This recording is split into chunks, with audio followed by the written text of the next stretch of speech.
Hello, friends out there. Thank you for coming into our talk for today, this morning. So very, very welcome to all of you. So I'm Marcus from NBS Intellectual. I'm a patent agent here.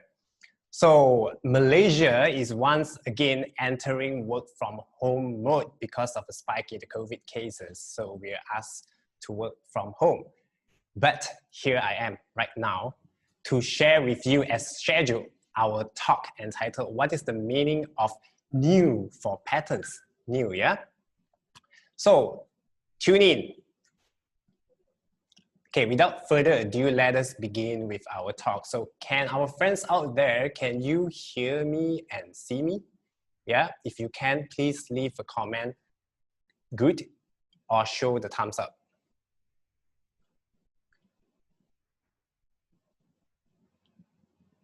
All right.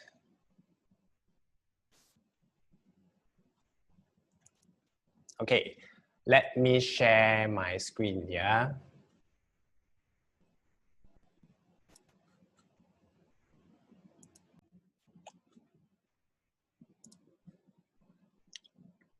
Okay, welcome again to our mini IP talk. This time we are going to have a tour which we will talk about patents. Okay, patents, your invention. So there is a very important requirement to patent your invention.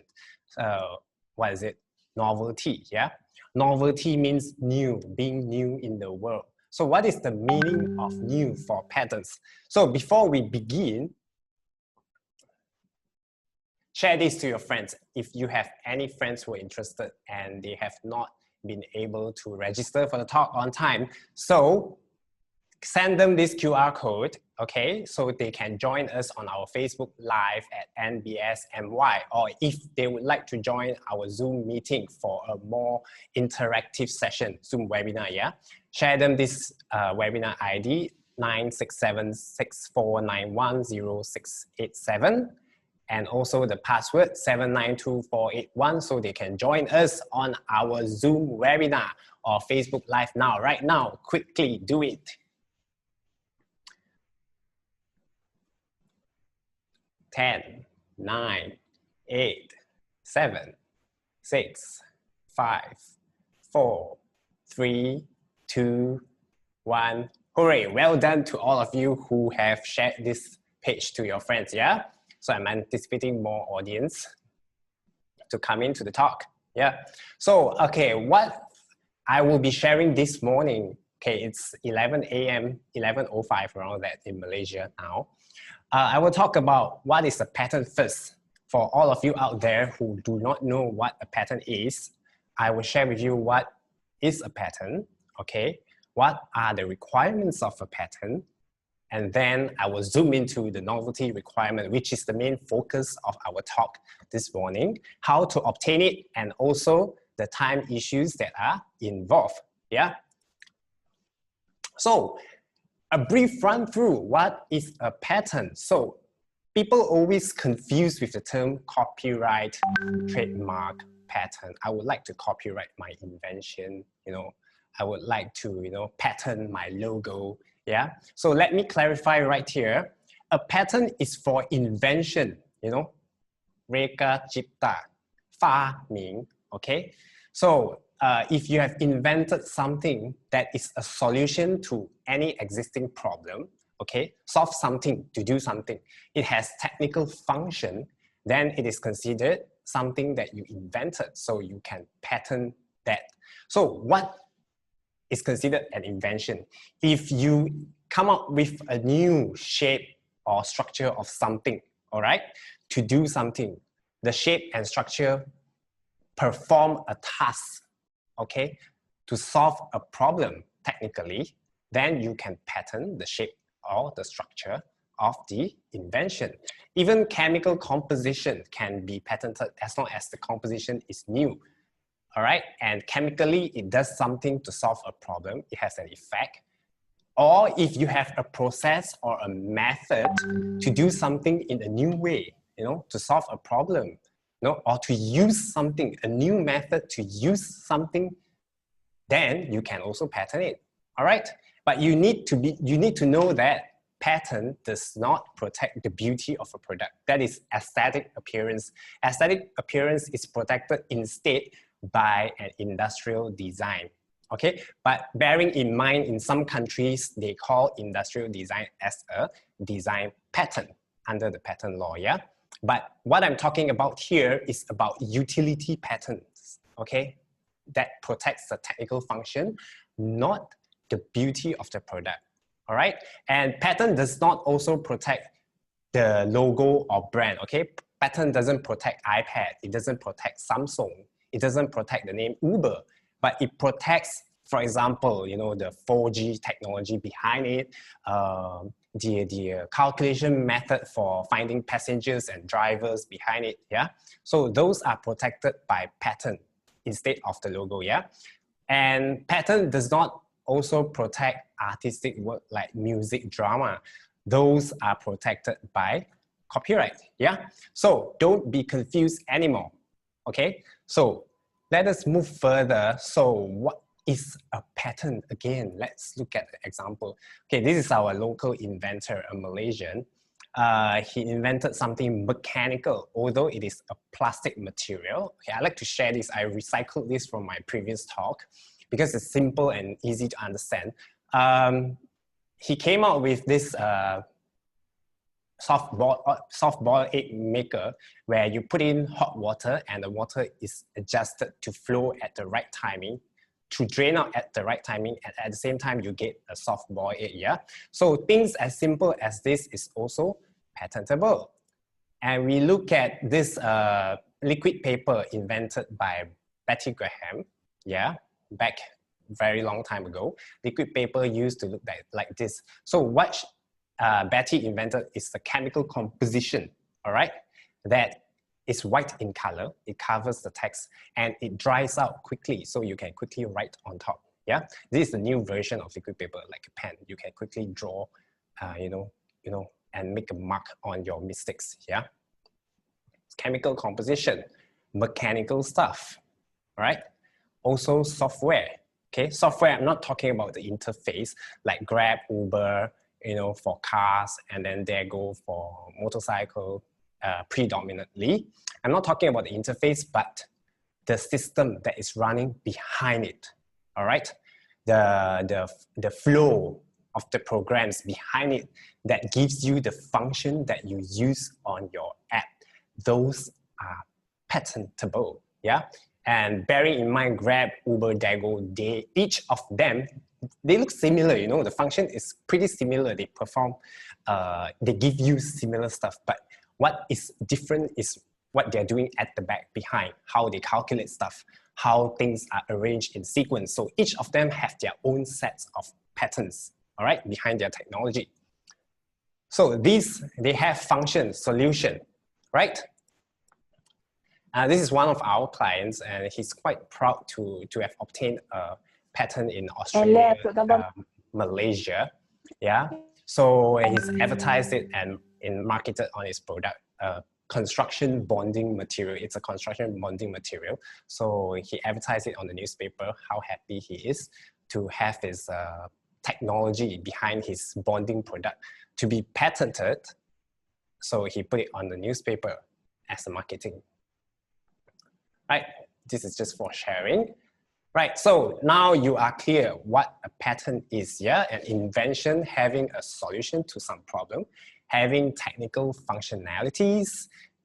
They can be in the form of shape, structure, chemical composition, as well as process or method. Clear? Right, let's move on. So what are the requirements of a patent? For sure, they have to be an invention, like I said previously, earlier in my slide. It has to be an invention, and it has to be new. It has to be something that is novel. So what is it about? I'm going to talk about it later. Also, it has to satisfy inventive step criteria, meaning it cannot be pretty obvious to somebody working in the field of technology that you are going to patent. All right, this is a little bit complicated. I'm not going to touch about it in my talk today. If you would like to have a session which talks about inventive step, you can leave a comment in Zoom or Facebook, all right? And then we shall look at the possibility of arranging another talk talking about the inventive step, yeah?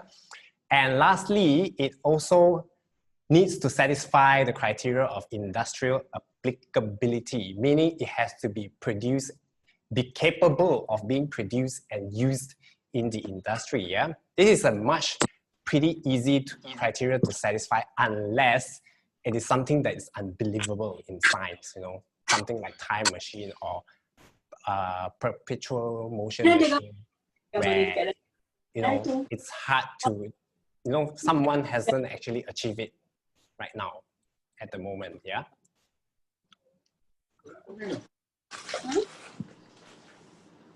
Okay, I heard some sound. Let me mute the participants. All right, okay. So these are among the important criteria to be satisfied for a patent among the others, yeah? So let us dwell into the criteria of novelty. So the meaning of novelty, okay, simply put it in a dictionary sense. Okay, I Googled this. Novelty means the quality of being new, original, or unusual. It has to be something fresh, yeah? But in the patent sense, it's not as simple as that. In patent, novelty means something, or if your invention, the features of your invention, must not be available to the public in any way. What is in any way, I will tell you later, before the filing date of the patent. That's why the filing date is so important. Yeah, many countries have implemented the first to file basis. So who filed first, he will get the novelty first. Yeah, so filing date is important so that any examination of novelty of your invention will not take into account whatever that is close to your invention and disclosed after your filing date. Only those that are disclosed before your filing date will be detrimental to your novelty. Understood? That's why something that is not published before that filing date, yeah, then it will contribute to your novelty.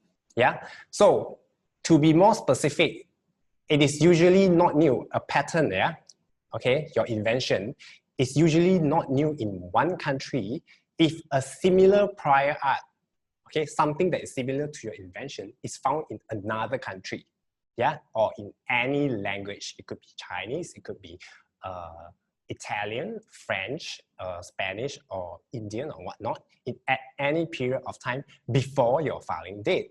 All right, so novelty sense, it has to be something global. It has to be new in the world for patent, yeah? Clear? So in any way, just now I've mentioned novelty is not published in any way, something that is not published in any way. So if you were to perform a search as a due diligence before you file a patent, yeah? So it is advisable to do a search, a novelty search, okay? To discover whether there is something similar to your invention out there. So in any way, what do you search? By search engines like Google, Facebook, YouTube, you know, social media, Yahoo, you know. Patent databases are also considered, disclosures in patent databases, disclosures in scientific or technical publications, all right? Disclosures in websites, product brochures, or verbal disclosure. This is quite vague. It's usually harder to determine because it's hard to find, right? Verbal, video, or use disclosure, something that is commonly used traditionally, yeah? So these, all of these disclosure can be detrimental to the novelty of your invention. So this is what you should do. You should search first or engage a professional agent to help you do this search before you actually file a patent, because the patent examiner of your country, yeah, they will also perform a similar search, okay, to find out whether your invention is actually new or not, right? If they find something that is really similar, then you will get an objection or a rejection of your patent, all right? So let's have a look at the statistics, yeah? So I've portrayed here, Australia and US data, they are one of a quite strict country in terms of patent. And because over here, if we have international applications, yeah, we usually appoint, in our firm, we usually appoint Australian examiner, yeah? So that's why I'm showing you here. This is quite old data, 2000 to 2006, yeah? But it's published in the journal of 2015, yeah? Because this kind of data are usually not very much shown to the public. So what I'm trying to say here is that most of your patent applications, okay, these are the different fields, all right? Molecular biology, immunology, electronics, computer architecture, semiconductors, combustion technologies. So these are the percentage, the rate of them being rejected in the first instance, yeah, which is quite high. But bearing in mind, all of these patent applications are eventually allowed. They're eventually granted. It's just that in the beginning, the claims are being rejected because of novelty, inventiveness issues. Yeah, I will explain to you why. Yeah, even in the US, yeah, quite a number in the beginning, they receive rejection. All right. After that, you will have to submit arguments or amendments to overcome such rejection, which eventually leads to acceptance. Yeah. So bearing in mind, these are eventually accepted. And if you add the objection stages here on the left, these are the patents that are finally rejected or abandoned. On the right, they are finally allowed. So after the stages of receiving rejection and then appeal or amend, then if you add them up, close to 40 over to 50% of patents are being finally allowed. So why initially they are rejected and then later on allowed? Yeah, okay, this is one of the example of report showing. On the left, this is a clear report, yeah? So the examiner thinks that all of them are, yes, novel. All the claims are novel. All the claims to your invention are inventive and industrially applicable. So this is an example of an allowable patent claims. So if you receive an objection, look at the right, you will get a comment something like this. They give reasoning, blah, blah, blah, blah, blah, and then the subject matter of claims are not new. Certain claims are not new, certain claims are new, yeah, over here. Because in the patent document, you have claims. You claim the right to your features of your invention, yeah? So they are not new and does not meet the requirements with regards to novelty. So in this sense, we will have to submit amendments, arguments. Why? Because imagine, I always like to show this diagram because it's easy to understand. Imagine this green circle is the actual scope of your product, okay? This is something that you actually invented, yeah? So when you claim the rights to your invention, the features, you usually try to broaden them, right? So that you cover as much as possible. Any potential infringer will actually infringe your patent claims, yeah? So in certain sense, quite often, you will have prior arts, meaning the existing stuff that is similar to your invention or relevant to your invention, they're lying out there, right? So quite often, or sometimes, your claims, they actually overlap with something that is existing out there. We call them prior art, yeah? So we overlap. That is why you will receive objection or rejection. It's quite common, yeah? By the patent examiner. So after that, what we have to do, now your claim is quite broad, yeah? You try to cover a lot of things so that people infringe on you, yeah? As an inventor, that is the mindset. After that, you will try to actually respond to the objection by amending your claims or narrowing your claims to avoid these prior arts, yeah?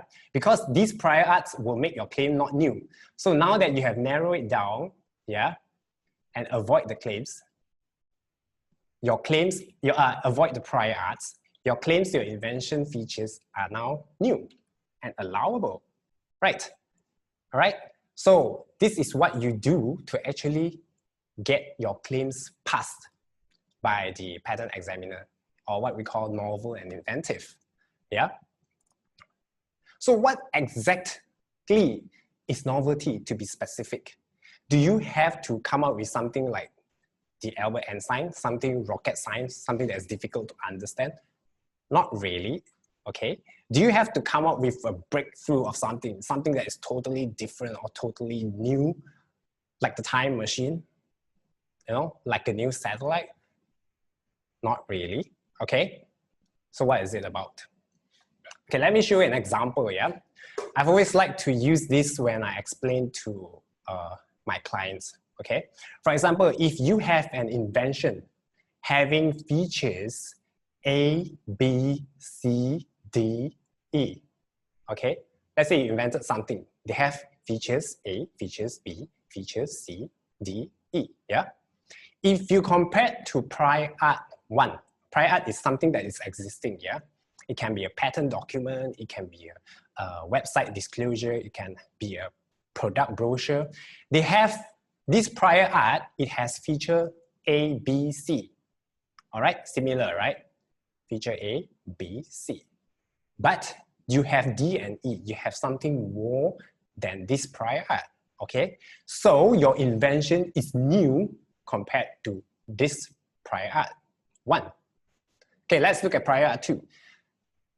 Prior art 2 has A, C, D, E. It doesn't have B, okay? So you have something more, B, E, right? So your invention is also new compared to prior art 2. Am I right? Right? Okay. Then, for example, you or the examiner found something else, prior art 3. Prior art 3 has features A, B, C, D, E, F. Oh, prior art has all of them, A to E, and it has F, more than you, all right? So prior art disclose all of your features. So in this sense, your invention, the examiner will think that your invention is not new, not novel, in view of prior art 3, yeah? So generally, among all the 3 prior arts, your invention is not new because they have found prior art 3 that disclose all of your features. But if you have something else, see here, the green color, if you have a feature G, which is not present in any of these close prior art, these are those that I've picked up that are really close to your invention, yeah? If you have G, which is not present in any of them, then it will be considered new. All right, so the novelty criteria has been fulfilled for your claims. Clear? Okay, let's look at another simple example. Nails, pins, or tags, fasteners, okay? They share very old history. Nails have been found in really old, about 3,000 over years before Christ in the Egypt, yeah? Last time, people used to join for construction, yeah? People used to join blocks, having segments, yeah? They construct segments with grooves, you know, where blocks are stacked together without using nails. Then nails were invented to actually join pieces together, okay? They call them fasteners for joining surfaces, you know, to bring together panels, stuff like that. So they look like this, yeah? In the 18th centuries, people start patenting nail. Things as simple as nail was even patented, okay? They are so common nowadays, right? But back then, they were new. For example, if you see nails having protrusions like this, meaning after going in, they don't come out easily, you know? They have like spiral threads, okay? When they go in, after going in, it's not easily taken out. And then nails having head like this, so that after you put in, there is a chance that if you don't want to join the surface anymore, you can still use this this head to pull the nail out, clip like this, fasteners like this, once they go in, you actually expand them so that they don't easily come out. So features as simple as this, yeah? From a simple nail, then you have improvements, okay, by adding simple features like the head, like the protrusions, like the, pins, like the threads. These minute, or I would call simple improvements, will contribute to the novelty of such a simple thing, as long as at that point of time that you come up with this, people doing these things have not thought of it, have not come up with something similar. Then these simple things are new, yeah? Another example which I always like to share is a clothes hanger, because it's so simple, yet a lot of improvements have been done. Okay, and then this clothes hanger, they have been patented since the 18th, 19th century. So this is a very simple clothes hanger. Okay, the inventor actually found the clothes hook. Last time people hang clothes on a hook, yeah? So one day the inventor is an employee at an office. He went to the office and the hooks are all fully occupied. So what happens is he took a simple wire and then he wound it, folded the wire into something like this, and it became a clothes hanger, yeah? And then people over the years, they have improved, all right? They make curvatures like this, so you can hang undies, stuff like this, and then a broader, the shoulder portion for hanging heavy stuff like coats, clips, even some people, they put cardboard rods to prevent the clothes from being crumpled, and even foldable hangers. So all of these were invented by different people. They were improvement from a simple hanger, and these things were also patented, all right, in the 19th century. Until now, they appear to be so common, right? So simple addition, as long as it is not thought by people out there, they are considered to contribute to the novelty of your invention. All right, is it clear? So as simple as this, things as simple as this will contribute to novelty. So needless to say, complicated things, yeah? All right, so now you are clear what contributes to the novelty of your invention. What are the things to be aware of, yeah? So the thing that I would like to highlight here is the time issue, novelty grace period. So just now we were talking about prior art, okay? Prior disclosure by people, other people, yeah, which would be detrimental to your invention. That is why you need to file, all right? As long as you file, anything that is disclosed that is similar to your invention being disclosed after your filing date will not be detrimental to your novelty. What about things that you disclose yourself? All right, if you disclose your invention elsewhere, or if you already file a patent application, once you file a patent application, it is also considered a disclosure, yeah? So your own disclosure in this sense can also be detrimental to your novelty, right? It can also be detrimental to your novelty, but most of the countries in the world, they have signed a treaty, okay? They have signed a treaty. So right now, this treaty is signed by 177 members in the world. 177 countries recognize this treaty, yeah? We have 195 countries in the world, yeah? So out of that, 177 has signed this Paris Convention. This Paris Convention was signed in Paris in the 18th century. It's one of the earliest treaties in the world. They have said that if you disclose your invention yourself, they give you 12 months grace period, okay, to file a patent anywhere else in these 177 countries without being detrimental to your own novelty. All right, so imagine if you file your invention in one country, in your home country, let's say, okay, this is the first filing, okay, within 12 months, you can file into other countries, okay, maximum is 12 months, without being detrimental to your novelty. And then you can also claim priority to your first filing. Meaning, why priority is important, yeah? You see, there are two terms here, filing date, priority date. Remember just now I said whatever that is disclosed after your filing date will not be detrimental to your novelty. Okay, now, if you have your own disclosure here, okay, you file next filing in other countries within 12 months, yeah?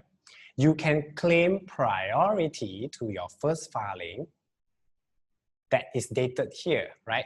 So whatever that is disclosed between this period of time will not be detrimental to your novelty. So all of your later filing within the 12 months, they enjoy the priority, they enjoy this date. So only disclosures before here, okay, the technology similar to your invention, those that are disclosed before this date will be detrimental to your invention. Okay, so these are the countries, almost all are green. These are the countries that are signatory to this treaty that recognize this 12-month grace period. So almost every country in the world, the green color, recognizes this, yeah? So this is the normal direct route that we file. So if you would like a longer time, is there any other way? Yes, we have another treaty. So imagine you file a first application, yeah? Within these 12 months, if within these 12 months, okay, you do not have enough time or you do not have enough money to file elsewhere, within these 12 months, you can file into PCT first. Okay, this is Patent Cooperation Treaty. You can file into this body first, whereby within the 12 months, once you file this, 153 countries recognize this treaty. They agree to allow the extension of your novelty grace period.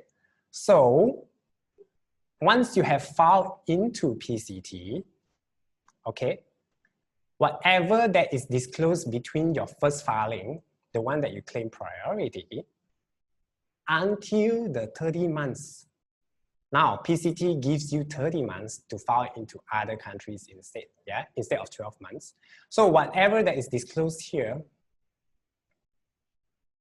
will not be detrimental to your novelty, only those that are disclosed here. Yeah, so now are you clear about the filing date and the priority date? I assume so. Okay, so 153 out of 195 countries in the world, they recognize this system of allowing the novelty grace period.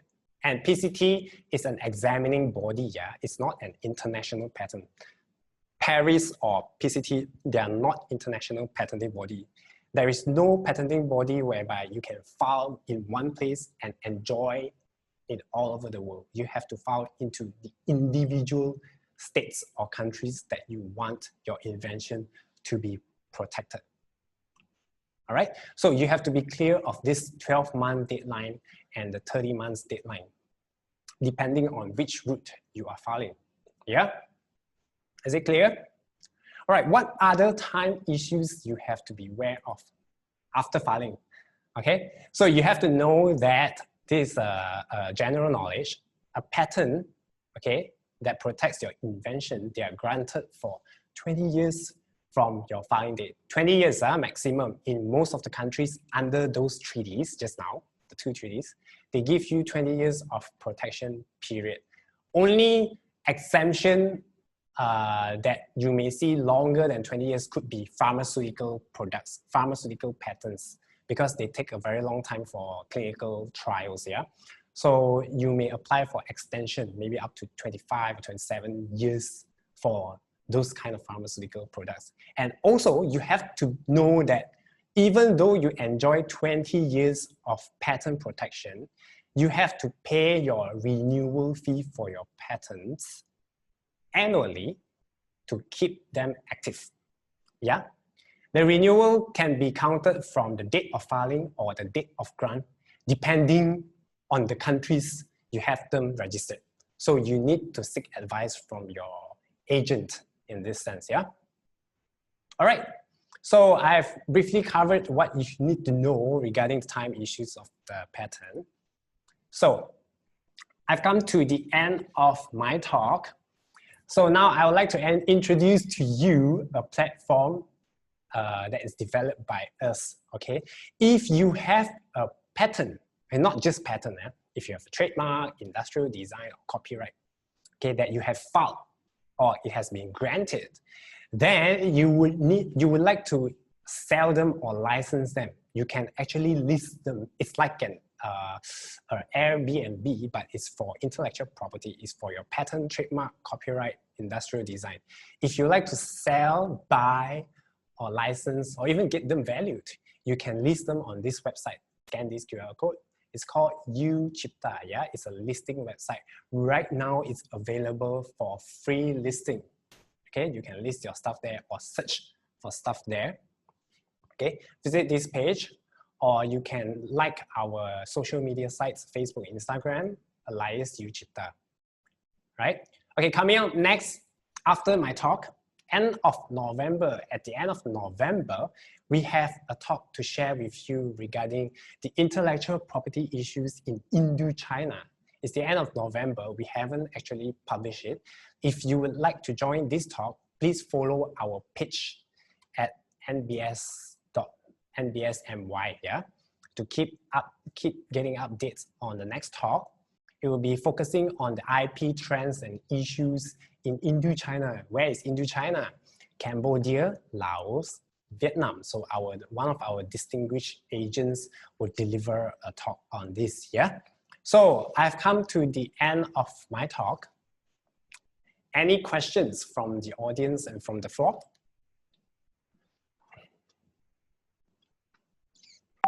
Let's check.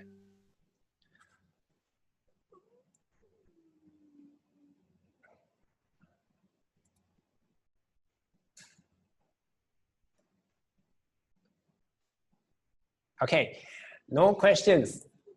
It's either you understood or you are confused. Okay, so if you have any question later on, feel free to contact us on our website, www.nbs.com.my, to send us an inquiry, or you can drop us a personal message at this Facebook page, yeah?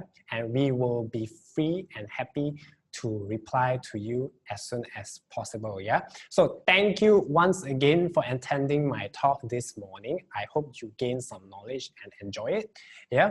So wish you a happy weekend and a good Friday. Thank you very much. Bye-bye.